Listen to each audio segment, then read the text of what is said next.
Hi, Prosperity Team. It's Dr. Money coming to you from the prosperity corner of the universe where silliness is sacred and nobody's perfect.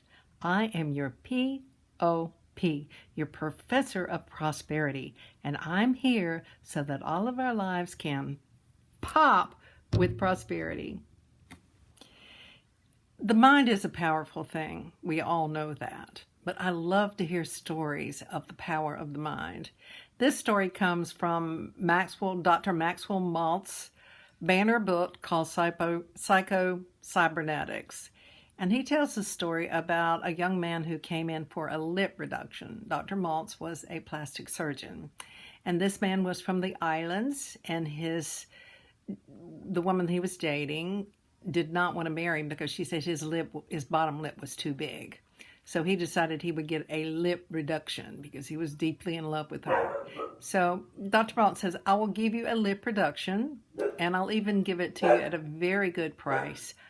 But you must tell this woman that you're dating that you spent all your money on this lip reduction. He said, okay.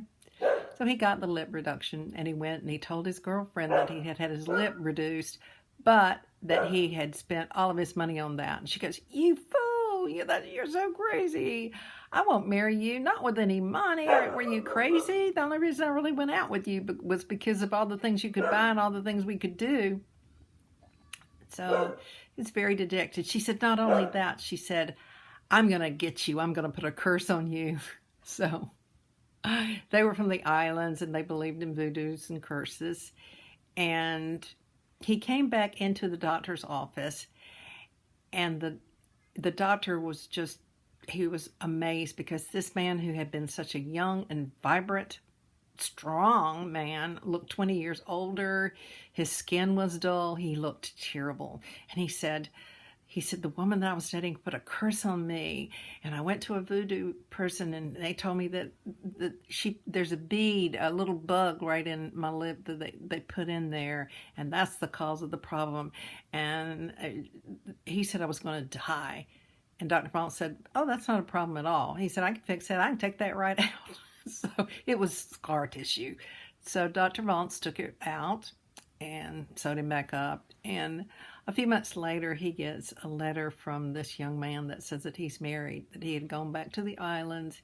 He had found his high school sweetheart. They had been together for years and years and years, and they got married, and he was very happy. So what a great story of the power of the mind. Just the suggestion that he was cursed, he began to feel terrible, and then the idea that he was released from that curse, he began to feel better.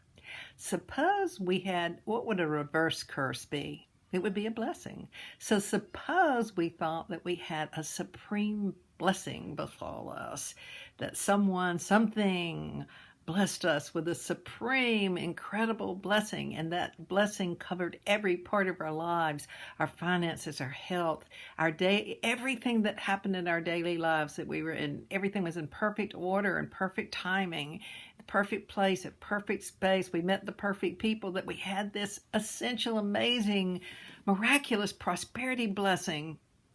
What a great idea. Because if we can believe that, and if we operate our lives as if that's what is true, then our lives will reflect that. We have such powerful ability to transform our lives, how we see it, and basically the outcome of our lives. It's an idea worth trying, and that is giving yourself an ultimate prosperity blessing. Let's now join together in receiving our good by taking a deep breath in, and as we breathe in, we receive our good. And as we exhale our intention that all other beings receive their good as well. Yes, we want everyone to be on the same level. We want them to have the ultimate prosperity blessing too. There's plenty of room at the top. There's plenty of room where good lives. The mountaintop is big enough for everyone. And we want everyone to join together in those place and space of well-beings. And then there's one more thing that I want you to remember for sure, and that is that I'm Dr. Money, and I love you.